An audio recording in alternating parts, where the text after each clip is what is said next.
Olá, meu nome é Ney Herman, muito obrigado por permitir que eu entre em sua casa neste momento. Está começando mais uma edição do programa Opinião, aqui na TV Vila Velha, cada vez mais a TV que a nossa gente vê. Hoje nós vamos falar sobre as perspectivas para a economia brasileira em 2019. Comigo no estúdio está o professor do Departamento de Economia da Universidade Estadual de Ponta Grossa, com doutorado na área, Emerson Ilgenberg. Professor, obrigado pela sua presença de novo hoje aqui. Obrigado, Ney. Sempre um prazer estar aqui conversando contigo.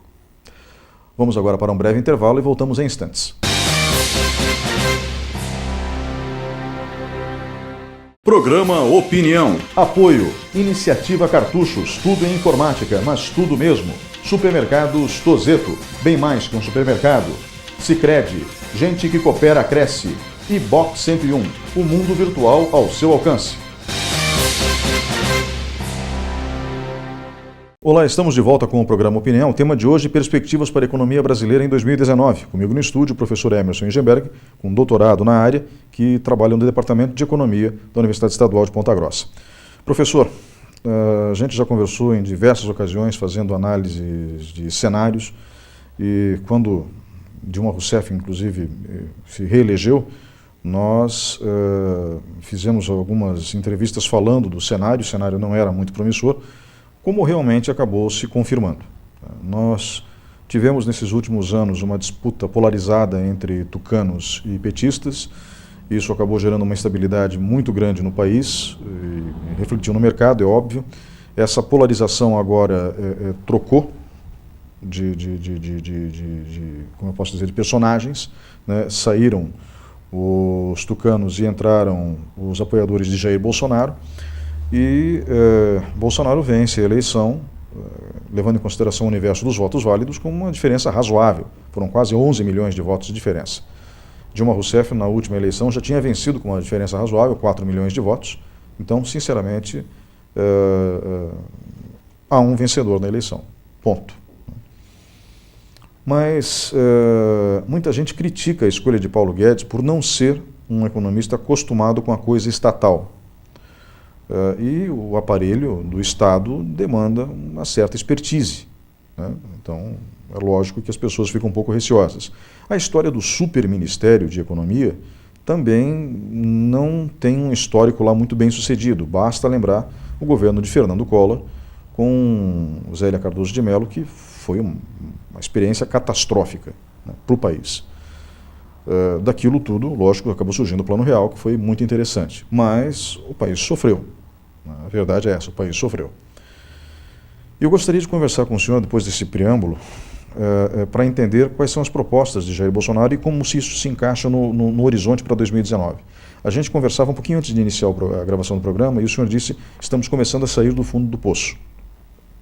Pois bem, quais são os nossos números atuais? O nosso volume de desemprego se encontra sob controle ou ainda acima da média histórica? Porque existe uma média histórica, por exemplo. Não, o desemprego ainda é um problema.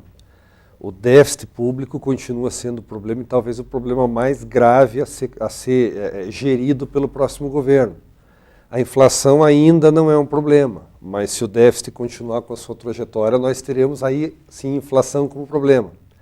Aí sim teremos a persistência do nível elevado de desemprego na medida em que os empresários não investem, não se cria emprego, você não vai ter a queda no desemprego desejável. O grande desafio sempre foi a questão do déficit público. Ele foi muito pouco tratado na campanha e é muito fácil de entender o porquê. Se eu tenho déficit público, ou seja, se eu tenho uma despesa maior do que a receita, os economistas medem as coisas assim. Então existe o que se chama de déficit nominal e déficit primário. O primário é simplesmente eu pegar a minha arrecadação e ver quanto eu gasto, tirando das minhas despesas o que eu pago de juros. Para ficar talvez mais tranquilo ainda de entender, imaginar assim, uma família tem uma renda de R$1.000. Então se ela está gastando todo mês 1.100, ela vai consumir todo o crédito que dispõe até a hora que não tiver, e aí vai entrar numa dificuldade muito grande. O governo é a mesma coisa, né? Agora, como é que eu posso fazer se eu tenho uma situação de endividamento e quero sair dela? Se eu tenho uma renda de 1.000, eu tenho que gastar 900, criar um superávit primário para que esses outros 100 sejam direcionados ao pagamento da dívida. Se eu conseguir pagar simplesmente os juros, ela fica do mesmo tamanho. Se eu conseguir pagar o juro principal, ela no tempo vai diminuindo. Então, a medida de déficit primário nos dá essa indicação. Ora, o governo já tem uma previsão de um déficit primário da ordem de 140 bilhões para o próximo ano. 140 bilhões de reais. Como é que eu ajusto isso? Ou reduzindo brutalmente despesas, ou reduzindo incentivos e desonerações, ou aumentando receita. Aumento receita de que maneira? De maneira recorrente e permanente, elevando impostos, ou de maneira não permanente, com privatizações. Então essas são as saídas. Então, repare que todos os temas são profundamente espinhosos a serem tratados. Todos. Né? Por qualquer candidatura, eles não foram devidamente tratados. O que o governo Bolsonaro, o que a gente pode esperar? Bom, é possível fazer uma leitura do seu plano de governo. São lá 80 lâminas de PowerPoint que ele dá alguns indicativos. Eu falo alguns indicativos porque são em 80, não um documento escrito com 80 páginas, mas em formato de PowerPoint com letras maiores, você escreve menos e, consequentemente, só dá grandes linhas. E mesmo essas grandes linhas, muitas vezes elas são controversas. De um lado, por exemplo, se colocava a questão de que a reforma da Previdência deveria ser feita em outros moldes, a reforma da Previdência que aí estava não serviria. Hoje há um indicativo de que o próprio Bolsonaro tenta implementar, ainda que de maneira paliativa, a reforma que estava para ser votada no governo Temer, que ela seja votada. Se falava, por exemplo, de um lado, em reduzir esse déficit fiscal que eu mencionei no prazo de 1 ano. O esforço teria que ser brutal. O freio na economia deveria ser muito grande e não vai ser conseguido. Aí é um indicativo, não, mas nós podemos resolver isso com privatizações. O que o plano de governo diz? Fala em privatizar algumas operações da Petrobras, não a Petrobras como um todo. E aí, posteriormente, algumas declarações que não estão no plano, mas que já foram colocadas no Banco do Brasil, Caixa Econômica, Furnas, não entrarão na privatização, ainda que a Eletrobras entre. Ora, privatizar não é uma coisa tão simples. Eu preciso primeiro convencer o Congresso a me autorizar a privatizar, é uma briga política. Segunda briga política é convencer a sociedade de que o preço pelo qual estou vendendo é um preço justo. Novamente, a oposição vai dizer que se vendeu barato, o governo vai dizer que vendeu no preço adequado, vai ser uma outra polêmica. Aí sim o dinheiro passa a entrar nos cofres do governo. A ideia do governo é que todo o dinheiro da privatização vá para a amortização da dívida. Para que aí o Estado brasileiro passe a despender menos com juros do seu orçamento, gasta-se coisa de 400 bilhões de reais de dívida. E aí, à medida que também a dívida passa a ser menor, o custo de financiamento da dívida também seria. Apenas para deixar claro para o público de casa, nós estamos pagando com a nossa dívida, que é de 3 trilhões e 700 bilhões de reais, se eu não me engano, aproximadamente isso. Aproximadamente também nós estamos gastando em torno, pelo que o senhor acaba de falar, 400 bilhões, com B de bola, né? É sempre interessante deixar isso bem claro, bilhões, né? 400 bilhões de reais por ano. O próprio Paulo Guedes disse isso numa entrevista recente, né? Nós estamos pagando a reconstrução de uma Europa por ano, aproximadamente 100 bilhões de dólares. Isso é mencionado explicitamente no plano de governo, assim, o que está colocado lá, é um plano Marshall por ano, que é exatamente a questão da reconstrução. De fato, isso é um valor expressivo, né? Mas também não foi por falta de aviso, né? Muitos economistas já alertavam desde o governo Dilma que a trajetória fiscal não era sustentável. O governo Temer tentou fazer alguma coisa nesse sentido, colocou a questão do teto dos gastos. Também foi bastante criticado. Mas veja, a questão do teto dos gastos ela simplesmente explicita aquilo que é natural. Existe um limite para que o governo gaste. Isso é uma questão muito natural. O governo, como qualquer um de nós, não tem um financiamento infinito. Ou quando pretende ter um financiamento infinito, ele poderia ter. Um governo diferente de eu e você, ele pode emitir dinheiro, pode fabricar dinheiro. Só que o resultado disso é muito dinheiro na economia e o processo inflacionário. A inflação surge de um descontrole fiscal. E a inflação prejudica todo mundo de maneira geral, mas aqueles que têm mais dinheiro conseguem ainda se proteger, quem não tem acaba perdendo renda. Então a inflação também concentra a renda. Então veja, o desafio passa a ser, o que é que eu vou fazer para reverter essa trajetória fiscal explosiva?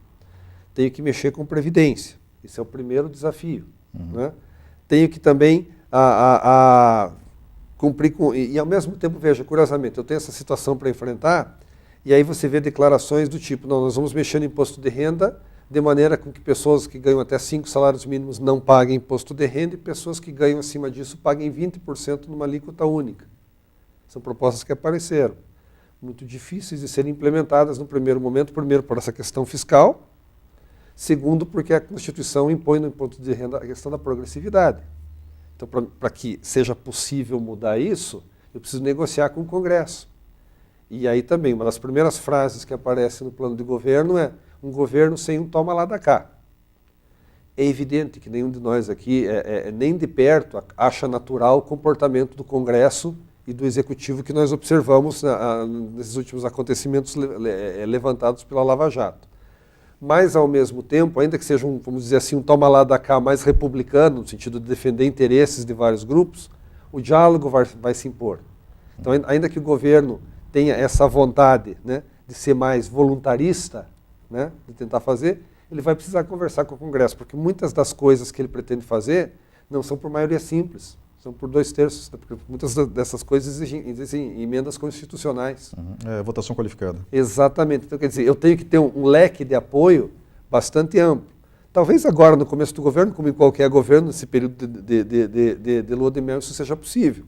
Uma das estratégias, por exemplo, que ele pode adotar, né, é que o pessoal da ciência política chama ir a público, ou seja, estabelecer uma interlocução direta com a população, de maneira que a população pressione os representantes do legislativo a adotarem aquela pauta. Ele já tem esse canal aberto, né? Exatamente. Então, fazer isso de maneira cotidiana. O problema disso é que, na medida que você tenta estabelecer um canal só com a população e deixar o legislativo de lado, qualquer dificuldade do presidente também não terá apoio do legislativo. Porque é uma questão de diálogo. Diálogo esse que, por exemplo, faltou muito à presidente Dilma. Não era o forte dela. Exatamente. Então, ela teve muito mais dificuldades fora, né, as que ela própria criou, por conta dessa falta de interlocução. Então, eu imagino assim, as coisas nesse primeiro momento vão ter que ser bastante negociadas. E aí surge uma outra questão também. O presidente, embora seja, né, um parlamentar com 27 anos de mandato, né, foi sempre um parlamentar. Não construiu uma carreira sendo um prefeito de uma grande cidade, um governador, e depois se lançou à presidência.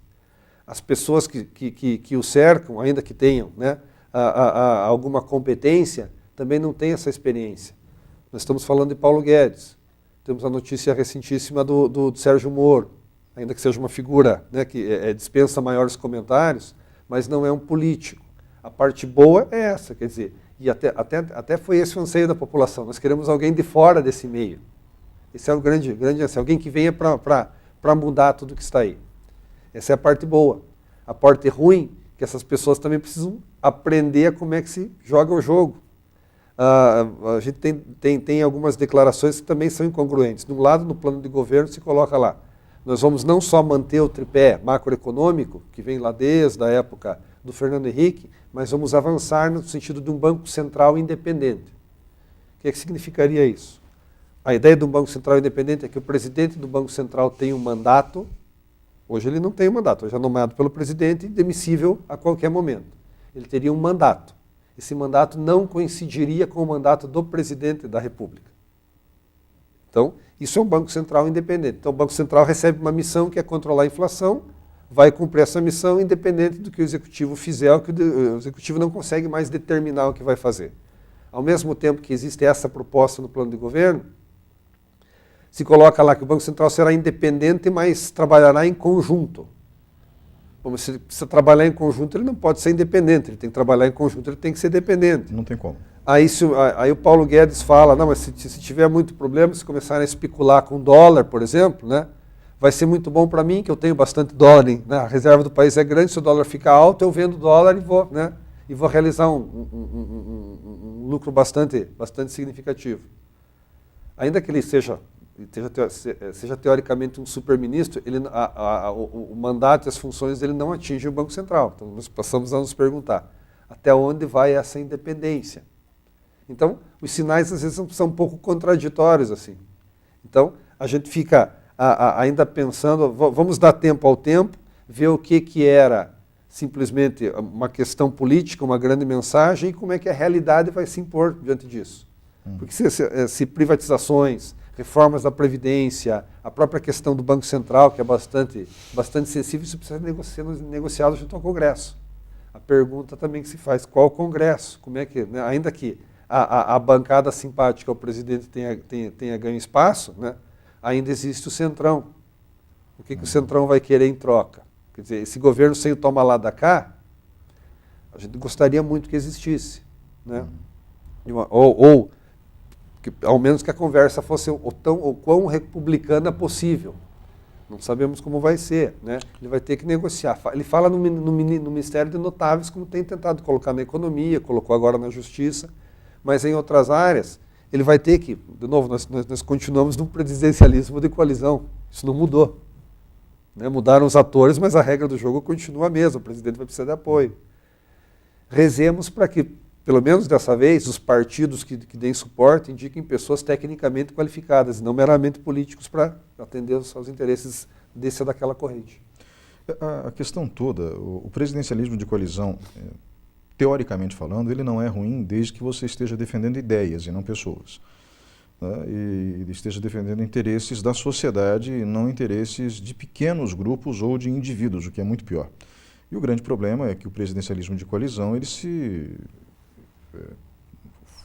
poluiu, né? Ele foi corrompido ao longo dessas últimas décadas, desses últimos 20 anos, podemos colocar assim.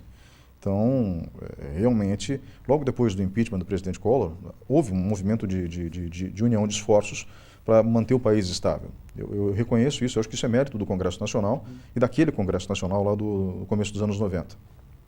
Mas depois, não, depois... Houve um gesto muito grande de humildade de Itamar Franco, que foi conversar com o Congresso Nacional pedindo apoio. Eu acho que isso foi fantástico da parte dele, e realmente ele teve esse apoio do Congresso Nacional. Fernando Henrique soube conduzir isso muito bem na sequência, e o próprio Lula também. Dilma já não. Né? Você junta aí sua própria fragmentação partidária. Com também. Menos partidos, esse diálogo fica mais objetivo.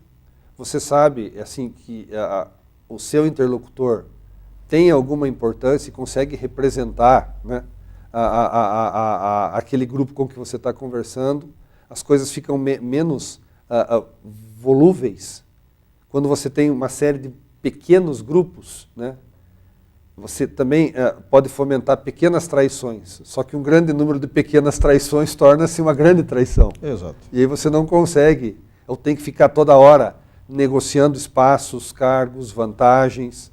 Isso é um complicador. Novamente, é uma questão a ser enfrentada. Quer dizer, até que ponto também o governo terá fôlego para implementar uma reforma política que atenda aos anseios dos cidadãos?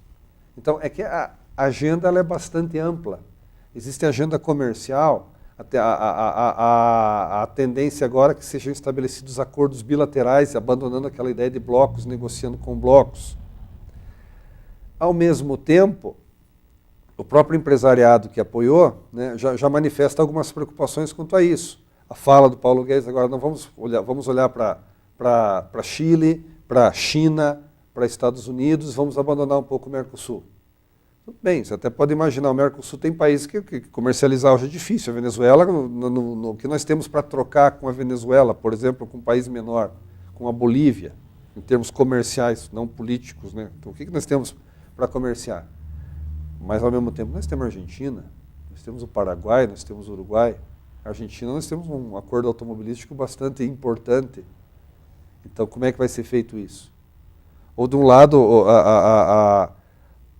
se adotou a ideia de que a economia seria mais liberal, mas uma economia liberal aqui dentro também significa uma economia liberal lá fora. Como é que vai ficar a questão das tarifas, da competitividade?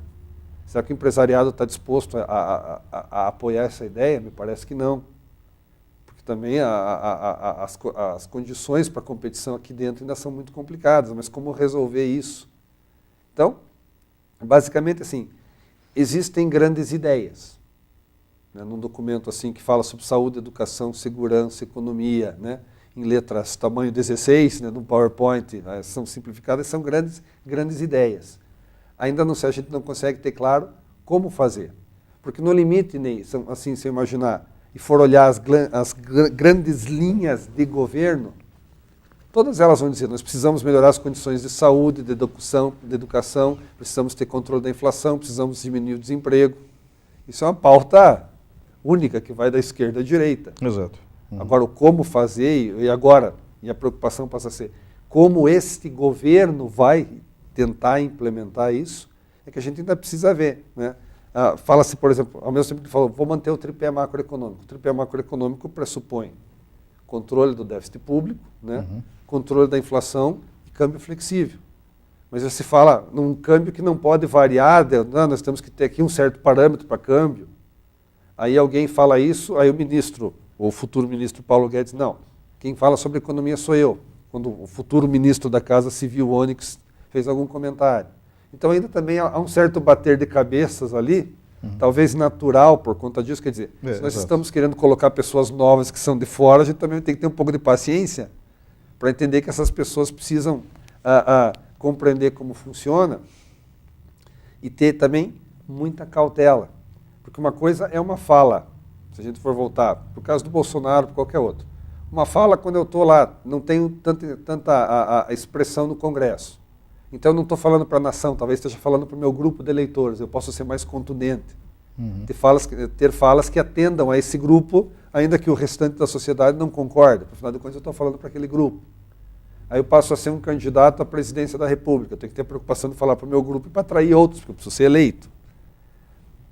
Estou em campanha, passo a ser mais cobrado. Sendo eleito, mais cobrado ainda, porque aí eu estou pressupondo, quer dizer, na verdade não pressupondo, estou constatando que o sujeito foi eleito, ele será o presidente, então ele terá poder para fazer aquilo que ele está falando. Então cada vez mais eu tenho que controlar aquilo que eu falo, porque isso vai tem aspectos bastante importantes em mercados. Se alguém fala, por exemplo, o governo está preocupado que o dólar está muito alto, eu falo isso e estabeleci um mecanismo de especulação na Bolsa, então o governo está falando que ele quer baixar o dólar. Então todo mundo já espera que baixe, já mexe com o mercado de câmbio, ou juros, ou inflação, esse tipo de coisa, né? No caso do presidente eleito, Jair Bolsonaro, ele tem um temperamento muito forte. E boa parte das falas polêmicas dele foram ou brincadeiras, que realmente foram de mau gosto, eu acho que ele mesmo reconhece isso, ou então falas dentro de um contexto de atrito. Né, como aquela conversa terrível que ele teve com a deputada Maria do Rosário. Né, então, são falas que realmente um congressista não poderia ter, muito menos um presidente da República.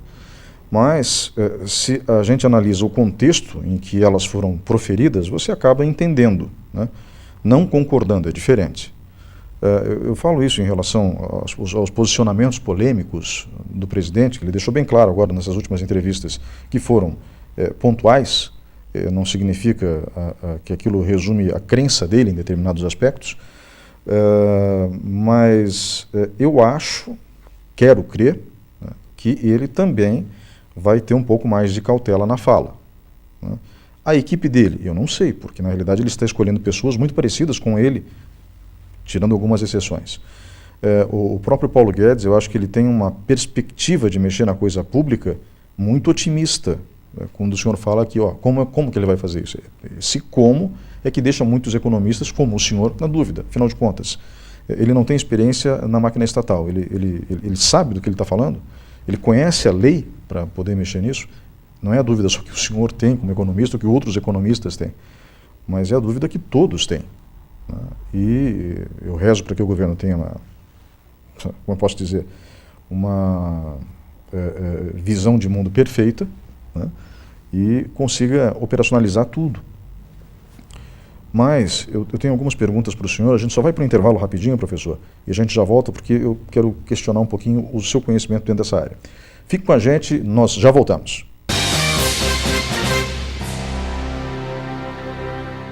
Programa Opinião. Apoio. Iniciativa Cartuchos. Tudo em informática, mas tudo mesmo. Supermercados Tozeto. Bem mais que um supermercado. Sicredi. Gente que coopera, cresce. E Box 101. O mundo virtual ao seu alcance. Olá, estamos de volta com o programa Opinião. O tema de hoje, Perspectivas para a Economia Brasileira em 2019, comigo no estúdio, o professor Emerson Ingenberg, com doutorado na área de Economia, professor do Departamento de Economia da Universidade Estadual de Ponta Grossa. Professor, a gente falava no bloco anterior sobre as propostas, as metas, vamos colocar dessa forma, né, de Paulo Guedes para a economia, e existem algumas metas que são complicadas de se atingir. Por exemplo, o senhor mesmo falou, vamos diminuir a dívida pública. Como? Então, privatizações, de que jeito? Porque privatização não dá para acontecer de qualquer jeito, né? Ou seja, tem uma velocidade, um trâmite para isso. Vamos vender imóveis da União. Por quanto? Vale quanto? Vamos vender reservas da União. Que tipo de reserva? Vamos usar dólares da reserva cambial para quitar os juros da dívida. Acho que hoje nós temos reservas cambiais no montante de 380 bilhões de dólares. É bastante dinheiro, né? Dá para fazer isso? Não sei nem se juridicamente dá para fazer isso.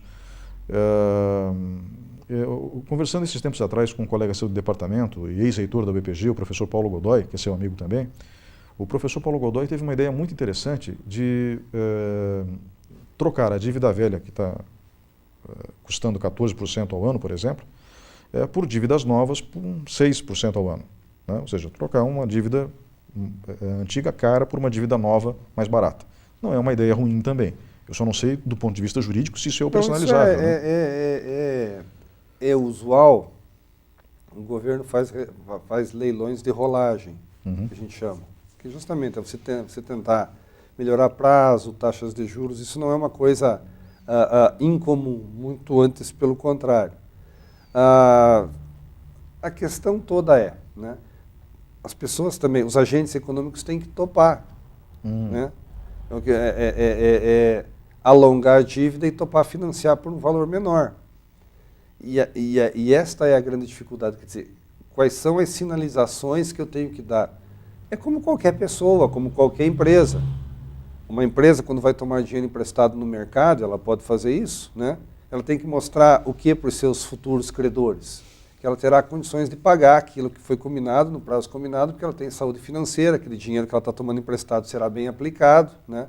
Ela vai estabelecer algumas condições para usar aquele dinheiro, então vai convencer alguém a lhe emprestar dinheiro. No Estado é a mesma coisa. Então, eu tenho que ter alguma sinalização de que, por exemplo, eu vou conseguir controlar essa taxa de crescimento da dívida. Novamente. E aí se impõe a questão da reforma da Previdência, como uma das coisas a serem colocadas, né? Nós temos, por uma questão muito simples, a Previdência do jeito que está, ela vai cada vez mais consumindo recursos do Tesouro. Nós trabalhamos com um regime de Previdência que no regime no qual nós que estamos trabalhando agora, recolhemos as nossas contribuições, elas são usadas para pagar aqueles que estão aposentados. É um regime no qual a geração atual financia a geração passada. Só que esse financiamento não tem sido suficiente. Então o mercado de trabalho mudou, a informalidade mudou. A expectativa de vida aumentou. A expectativa de vida aumentou. Então tudo isso faz com que eu não tenha essa condição. O que o Tesouro faz? Ou seja, complementa. O dinheiro dos impostos complementa a questão da Previdência. Se eu tenho um teto de gastos, eu tenho um limite para que isso cresça de acordo com a inflação. E cada vez mais a Previdência vai consumindo uma parcela desse orçamento, é evidente que vai sobrar menos para as outras coisas que o Estado precisa fazer. Mas, professor, aí tem um aspecto que eu sou obrigado a perguntar, desculpe. A Associação Nacional dos Auditores Fiscais já disse em várias ocasiões que a Seguridade Social, que reúne assistência social, daí também a saúde e a previdência, é superavitária. E que, através da DRU, desvinculação das receitas da União, o governo vai lá, nesse caixa superavitário, que é montado por Toma o dinheiro da Previdência. Pois é. Então, é óbvio que vai ter um furo, pois eles estão tirando o dinheiro de um lugar que não deveriam tirar. Bom, então vamos começar. Só por favor, para poder entender, tá? Há alguns detalhes interessantes no cálculo da Anfip, né? O cálculo é divulgado até o ano de 2015. Pela metodologia da Anfip, a Previdência estaria deficitária em 2016 para frente, com a metodologia que eles utilizam. Uma coisa que pouca gente sabe. nessa conta da Anfip não estão colocados os servidores públicos. Sob a alegação, não, isso é outro capítulo da Constituição, mas daí fica fácil eu fazer superávit. Eu deixo de contar o salário que eu estou, as aposentadorias de uma parte das pessoas. Então, como é que a metodologia tende a equilibrar? Eu aproprio todas as receitas que eu considero que são possíveis e não aproprio uma série de despesas. Aí a conta começa a fechar, como alguma coisa superavitária. Uhum. Então, não é exatamente esse o caso, né? Nós temos, como eu lhe falei, problemas a serem resolvidos nisso também, né? Tanto também, e eu na categoria de setor público também, né? Como servidor público que sou, como professor de uma universidade estadual, também estaria incluído nessa categoria, né? Então, há questões complicadas a serem tratadas, né? Ao mesmo tempo que, diferente do que acontece para um trabalhador da iniciativa privada, qualquer servidor recolhe 11% em cima do seu salário total, e não sobre o teto da Previdência, como acontece com outro, né? Então, isso, a princípio, daria a possibilidade desse servidor se aposentar com salário integral, porque, afinal de contas, ele está contribuindo sobre um percentual do seu salário integral, e não sobre o teto da Previdência. Uhum. Ocorre que também, considerando servidores no âmbito federal, que esse é o problema que nós estamos tratando aqui, isso também não tem sido suficiente. Por mais que a sistemática de recolhimento seja diferenciada, ela não tem dado conta de atender as aposentadorias dos servidores públicos, assim como também da iniciativa privada. Então, até porque também existe, do ponto de vista pessoal, é curioso, né? Do ponto de vista pessoal, todo mundo gostaria de aposentar o mais cedo possível. Só que do ponto de vista de quem está do outro lado do balcão, quanto mais cedo eu aposento em relação à minha expectativa de vida, mais tempo eu tenho que pagar essa contribuição. Então, como é que nós vamos resolver essa equação?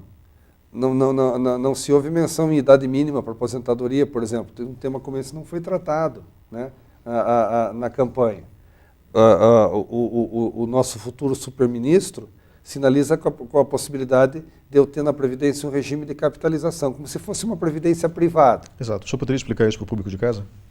Então, basicamente, como eu falei, a nossa Previdência hoje, do jeito que ela está constituída, nós que estamos trabalhando, recolhemos, né, nossa parcela de INSS ou qualquer outro fundo, e esse fundo é usado imediatamente para pagar as pessoas que estão aposentadas. Num outro arranjo, eu contribuiria e esse dinheiro ficaria separado na conta do Emerson, na conta do Ney. Quer dizer, então, eu vou receber o montante daquilo que eu consegui contribuir durante a minha vida de trabalho. Ou seja, eu não separo o dinheiro todo, cada qual teria um regime de capitalização para si e receberia na medida daquilo com que contribuiu. É um regime mais justo? Vamos admitir que, de fato, pode ser um regime mais justo, mas aí passa a ter outro problema. Mas como é que eu migro de um sistema para o outro? Porque leva décadas, né? Esse sistema intergeracional que eu estou mencionando, então, hoje eu tenho que recolher para pagar quem está lá. Agora, se eu começo a recolher para um outro sistema, vai faltar mais dinheiro ainda. Como é que eu vou conseguir fazer esta transição? Também é uma coisa complicada. A indicativo no plano de governo, vamos constituir um fundo. Novamente, né, a indagação que fica, constituirmos um fundo a partir de que recursos? Ao mesmo tempo, nós podemos fazer isso, por exemplo, poderíamos imaginar, justamente com o produto das privatizações. Mas, ao mesmo tempo, o governo sinaliza, não.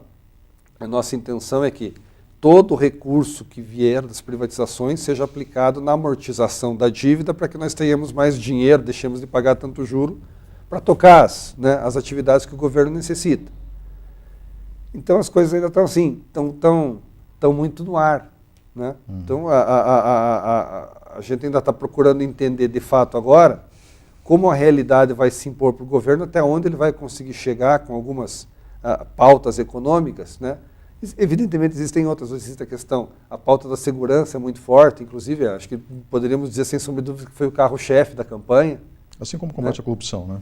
Exatamente, segurança, combate à corrupção, e na economia ficamos com aquelas grandes mensagens, né? Vamos, né, fazer com que o país volte a crescer, vamos a menos Estado para dar mais espaço para que o cidadão consiga prosperar, ou seja, um viés bem mais liberal. Mas tudo isso, num contexto de crise fiscal que enfrentamos, nos complica tremendamente. Então, resolver questões de previdência, do déficit, da carga tributária, né? Também é um problema. Nós pagamos muito imposto indireto, ou seja, aquele imposto que está embutido no preço dos produtos. Isso tende a ser pouco progressivo, né? Imposto sobre a renda, ele é mais progressivo. Eu ganho mais, eu pago mais, eu ganho menos, eu pago menos. Mas aí não importa a nossa renda, compramos nós dois o mesmo litro de leite, o imposto vai ser cobrado de maneira idêntica para todos nós. Quer dizer, o governo, ao longo do tempo, adotou esse mecanismo para disfarçar, para não colocar de maneira muito direta a tributação sobre as pessoas, embutir ali no preço. Como é que se resolve isso? Né? Como é que se resolve a questão tributária dos estados? O governo também sinaliza, uma das coisas que o Bolsonaro sinaliza no plano de governo, é que a liberação dos recursos por parte da União seja feita de maneira mais direta para estados e municípios. Evidentemente, os prefeitos, os governadores vão adorar uma notícia como essa, vem mais dinheiro para mim. Né? Voltamos sempre à mesma pergunta, mas que dinheiro se eu tenho que cobrir um déficit muito grande? Como é que eu vou fazer isso? Né? Eu poderia fazer isso também mudando a questão da repartição entre tributos. Poderia condensar tributos, que também é uma outra proposta, né? Que não é equivocada, mas precisa ser bastante conversada. Né? Nós já discutimos por várias vezes aqui, né, assim, a necessidade que nós temos de, ao menos, simplificar a maneira pela qual nós pagamos imposto. É muito difícil. Se não é possível reduzir-se a carga tributária no primeiro momento, que pelo menos seja mais fácil pagar. É ter menos impostos, uma regulamentação um pouco mais clara e mais simplificada, para que o custo de controlar o pagamento do tributo fique menor para cada empresário. São todas pautas necessárias e a gente não tem, estão colocadas lá no plano de governo, mas sem muita estratégia. Quando eu falo assim, eu vou condensar tributos. Que tributos? Não sei. Eu vou favorecer uma repartição maior para estados e municípios. Como, em que alíquotas, em que bases, com que princípios? Não sei. Na realidade, assim, até a fusão de ministérios está difícil, né? Então, o Ministério, por exemplo, da Indústria do Comércio Exterior, o fato dele ser anexado ao Ministério da Economia, enfim, é uma coisa que deixou... Economia que virou Fazenda, Planejamento, Indústria e Comércio... Pois é, aí os industriais já reclamaram, né? Aí, agricultura e pecuária, por exemplo, ambientalistas e agricultores estão preocupados, eles não querem misturar as estações, né? Do meu ponto de vista, eu que acompanhei durante muito tempo matérias agrícolas, eu sei que um produtor rural sério se preocupa com a questão ambiental e com a estrutura do solo, por exemplo, né? Então, por uma questão lógica de sobrevivência, exatamente, né? Mas nós temos alguns ambientalistas na cidade que encaram o agronegócio como demônio, né? E, em contrapartida, os agropecuaristas se defendendo também encaram os ambientalistas da mesma forma. Isso cria um ciclo de conflito que não se quebra, né? Um outro ponto interessante, né? Também as pessoas costumam acreditar e não se dão conta de uma coisa muito simples. Se imagina assim, não, eu vou reduzir o número de ministérios. Eu até posso fazer isso. Os servidores continuam todos lá. Exato, exato. Uma empresa, quando fecha um departamento, ela pode prescindir de alguns colaboradores, vamos enxugar a estrutura. Agora, quando eu faço isso, pego o ministério A e B e junto num outro ministério, algumas pequenas estruturas passam a ser únicas, mas toda a burocracia continua lá. Então, os servidores continuam lá. Vão ser alocados para diferentes funções, mas eu não consigo ter o que a gente em economia chamaria de ganhos de escala, né? Fazer um produto maior com menos gente. O Bolsonaro falou em implementar um programa de demissão voluntária, se não me engano, do PDV, mas normalmente a experiência que a iniciativa privada tem com isso, e na iniciativa pública não é diferente, é que os mais qualificados, aqueles que são mais empreendedores dentro da própria vida, é que acabam saindo da coisa pública ou da Porque empresa. vem uma perspectiva. É evidente, tanto no ponto de vista privado quanto do ponto de vista público, né? Eu só sairei da onde estou se eu vislumbro possibilidades de melhorar a minha situação de vida. Se eu não vejo que eu consigo ter uma remuneração melhor, uma condição de vida melhor, eu não vou fazer isso, né? Então, outra coisa que também nós não comentamos, que se for implementado será um diferencial bastante grande, é o que se chama de orçamento base zero. também praticado em empresas. O que é isso? Normalmente, no setor público, a gente toma como parâmetro orçamentário aquilo que foi feito no ano anterior. Então, o orçamento base zero é como se eu começasse, como o próprio nome está dizendo, a cada ano do zero. Então, eu tenho que justificar cada real que eu quero de orçamento. Ah, mas ano passado, não existe ano passado. Então, uma das tentativas que ele vai fazer, também não sei como, né, como conseguirá implementar isso até em termos técnicos, a própria burocracia do Estado se adaptar a trabalhar com a ideia do orçamento base zero, ter que justificar toda e qualquer despesa. Porque isso imagine que nós estamos tratando do processo orçamentário que envolve a União como um todo, como implementar essas coisas. Elas são interessantes, demandam um certo tempo e demandam alguma discussão também. Eu acho, sinceramente, que esse tipo de iniciativa, sem a descentralização, é quase impossível. Né? Porque e a descentralização, inclusive, das verbas para poder efetuar as compras. Né? Até porque quem vai vender para a União, ou para o Estado, ou para o município, seja ele qual Estado for, qual município for, já coloca um percentual a mais, porque sabe que vai demorar para receber. Se receber. Então já existe um risco maior. Prêmio de risco. Exato. Então, isso acontece, isso é muito comum, é um fato. Né? Você convencer a iniciativa privada a fazer o preço de mercado para coisa pública já é muito complicado. Ou eu estou errado? Não, pequenos e médios empresários que vendem para o Estado costumam apontar isso como uma dificuldade. Ou sequer participam de um processo licitatório porque não vem em condições, né, vantajosas, não só em termos de preço, mas em termos de fluxo de pagamentos, né?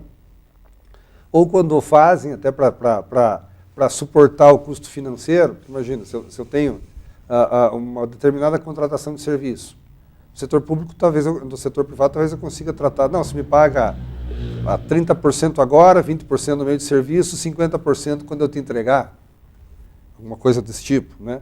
Muitas vezes no setor público você não consegue, mas não, eu te pago quando você me entregar. Mas você tem toda uma estrutura de custos para conseguir fazer aquilo acontecer. Então isso vai me custar também algum dinheiro. E, eventualmente eu posso até não dispor, então vou buscar capital de giro fora, fazer isso. Só que eu tenho que me ressarcir do custo desse capital também. E esse ressarcimento vai parar onde? No preço pelo qual eu vou oferecer. Então, esse tipo de coisa é um complicador. Professor, a gente fala de algumas medidas aqui que são necessárias, porque a gente fala em combater o déficit público, porque isso gera uma despesa terrível para o contribuinte no fim das contas.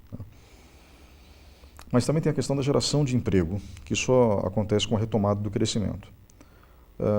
Muitos analistas, inclusive da área econômica, disseram que nesses últimos anos a crise do Brasil foi mais política do que econômica. Olha, se foi política, afetou a economia de uma forma considerável. Né? Se foi só política, como eles dizem. Né? Eu acho que a gente estava vivendo na Ilha da Fantasia, a gente acordou. Em 2013, a gente tomou um choque de realidade, né? E as pessoas não entenderam que o plano real era só o começo do processo. Havia muito tijolo a ser colocado na estrada, vamos colocar assim, sabe? A estrada dos tijolos amarelos. Né? Como se retoma, dentro desse contexto que o senhor está colocando, a geração de empregos, para que a gente volte a patamares, no mínimo históricos, ou seja, 8%, 6% de desempregados, contra 12%, 15% que a gente tem hoje? Veja, o que aconteceu também, se falou desse processo de mudança, o início do governo Lula foi marcado por uma presença do Estado investindo. O governo Dilma optou por fazer uma situação inversa. O Estado não investiu, o Estado confiava mais na iniciativa privada e tentava incentivar a iniciativa privada a investir com taxas de juros menores ou reduzindo a Selic ou colocando os bancos públicos para concorrer de maneira mais intensa com bancos privados para baixar a taxa de juros ou oferecendo crédito subsidiado via BNDES, né? Na ânsia de proporcionar crescimento de curto prazo. Ou seja, todos nós lembra um determinado ano, o que a presidente gostaria de ter como presente de Natal? Um PIBão, né? Um PIB grande. Então era sempre aquela A ideia de que não, preciso fazer no curto prazo a economia crescer, então vou fazer de tudo para que isso aconteça. Então o Estado implementou uma estratégia que teve um custo para ele muito grande, renúncias fiscais de um montante bastante considerável, a aventura com a redução da conta de luz. Aqueles mais à esquerda costumam colocar isso na conta do que eles chamam de... Não, o governo nada mais fez do que implementar a agenda da Fiesp. Em boa parte, ou em alguma parte, de fato, algumas medidas adotadas vieram da Fiesp, como a questão da redução do custo de energia. Mas a Fiesp não pediu que a energia fosse reduzida para o consumidor também, só pediu para a indústria. Essa aventura toda, essa rápida aventura, custou ao Tesouro cerca de 9 bilhões de reais, nesse prejuízo. A equalização com taxa de juros do BNDES, o que é essa equalização? Se o BNDES está emprestando dinheiro a um valor inferior ao que se empresta no mercado, alguém tem que pagar essa diferença para o banco. Quem pagava o Tesouro? O Tesouro é o meu, o seu, nosso dinheiro. Ele está lá disponível no caixa para colocar? Não, então eu empresto para poder pagar o BNDES. Mais 21 bilhões. Nesse tipo de política, né? Mais os gastos impostos à Petrobras. Na medida em que, né, eu usei a Petrobras como política econômica para não deixar subir o preço da gasolina, ao mesmo tempo que eu impunha para a Petrobras um programa forte de investimentos para explorar o pré-sal. Investimentos com conteúdo nacional, que pelas características da indústria nacional cobrava mais caro, não só pelas características estruturais, mas como pelo que a Lava Jato revelou. Tudo se tornava mais caro também por conta da corrupção. Então, o que nós precisamos agora? Precisamos de investimento. Ele virá da onde? Se o Estado esgotou sua capacidade de investir, ele tem que vir do setor privado. Então, o que resta ao governo fazer nesse primeiro momento, né? Tentar estabelecer, junto ao empresariado, uma reputação de que o governo será menos intervencionista, que esse também era um problema, né? A regra do jogo não pode mudar toda hora. Nós estamos falando de como é que eu retomo o emprego. Grandes projetos de investimento vêm para o país quando eu tenho uma condição econômica clara.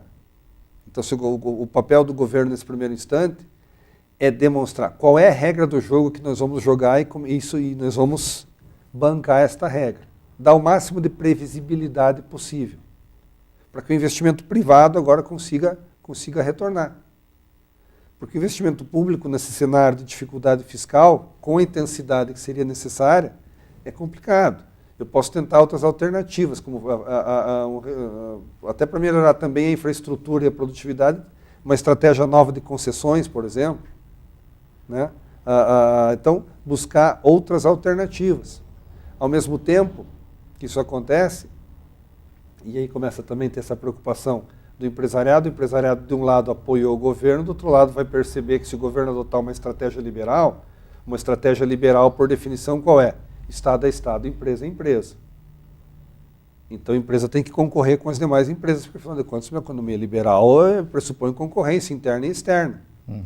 Então, esqueça da parte do Estado a renúncia fiscal para aumentar a competitividade. Você, empresário, se vire, porque o mais capaz sobreviverá. Complicado isso. E o empresariado agora, né, vai abraçar essa ideia no curto prazo? Não, até porque também não vai ter condições, mas é a questão tributária, a questão de logística, como é que eu faço? Os custos também são maiores. Então, todos os problemas estão intercalados. Não há uma solução fácil, muita gente coloca assim, nas mãos do presidente, não desse em especial, mas de qualquer um que viesse assumir o cargo, né? Como se tivesse uma varinha de condão ou tivesse um conhecimento que nenhum de nós dispõe, uma coisa muito diferente que poderia fazer acontecer. Então talvez nós tenhamos que abandonar um pouco o ânimo da campanha, né? Para os eleitores do Bolsonaro, eles venceram, né? A sua ideia venceu, os vencidos, é um processo democrático, vão ter que se conformar, aceitar o resultado, mas como também é do processo democrático, vão oferecer oposição àquilo que está acontecendo, mas nós temos que dizer, bom, nós elegemos um presidente da República, não um super-homem, que sozinho é capaz de resolver tudo. Até porque o Clark Kent era repórter de geral, né? Não era da editoria da economia. Não era. Bom, vamos agora para um breve intervalo, professor, e voltamos em instantes com o programa Opinião. Por favor, fique com a gente.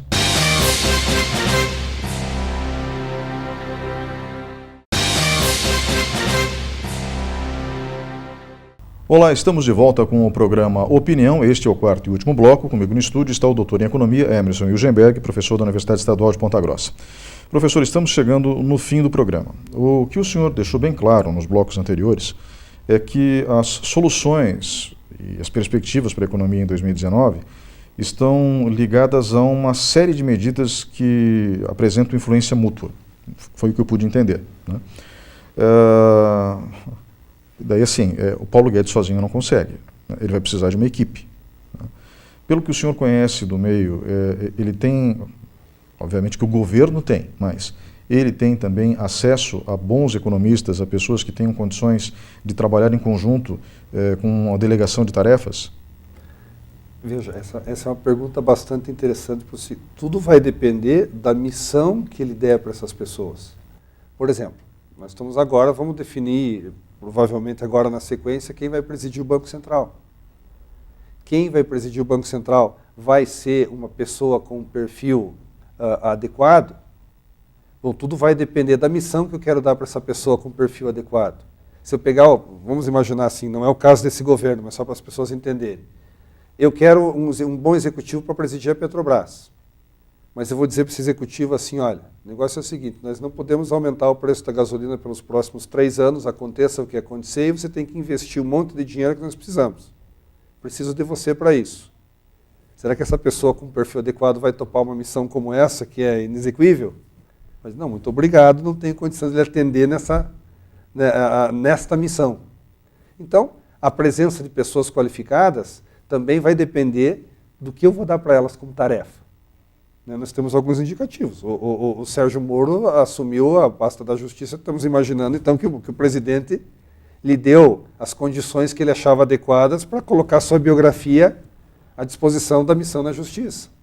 Para alguém do Banco Central, alguém na área da educação, que seja, há um grande nome para isso, vai depender do que o presidente solicitar a essa pessoa. Então, no caso da economia, tudo está ligado a isso. Quer dizer, o Banco Central será independente, não será independente, como vai ser, qual é o limite dessa independência? Aí nós vamos saber. Bem, resumindo, o senhor tinha dito já, eu falei isso no segundo bloco do programa, que nós estamos começando a sair do poço. Isso significa que, com todos os percalços, a equipe de Temer fez alguma coisa certa no processo. E, ao mesmo tempo, a estabilidade política gera um cenário um pouco mais confortável para o investidor, né? Apesar do país ser o Brasil, com todas as suas peculiaridades. 2019, de maneira muito rápida agora, professor, é a última pergunta que eu lhe faço. 2019 tende a ser um ano de continuada nesse processo que o senhor indicou, ou seja, estamos em processo de recuperação? A princípio, sim. A inflação parece que ainda está sob controle, né? O investimento tende a ter alguma retomada. Se a gente imaginar que o setor público consiga, pelo menos, manter uma estrutura para a dívida que não complique, isso pode ajudar também. O PIB vai crescer ainda pouca coisa, porque também empresas e famílias ainda estão endividadas. Aquelas que ainda conseguiram manter seus empregos ainda estão pagando dívidas, estão mais receosas em assumir dívidas de longo prazo. Mas é um processo que ele tende a ser, pela natureza da crise, a retomada é um processo mais lento. Então, com esse novo governo, as perspectivas são melhores, mas também nada muito milagroso. Não, amanhã vamos crescer 5% ao ano, o desemprego vai sumir, não vai ser assim tão rápido. Tudo ainda de uma maneira lenta, mas a perspectiva ainda é positiva. Melhor mesmo, vamos imaginar, 2022, 2023, para que voltemos a um cenário pré-crise, porque a recuperação vai ser lenta.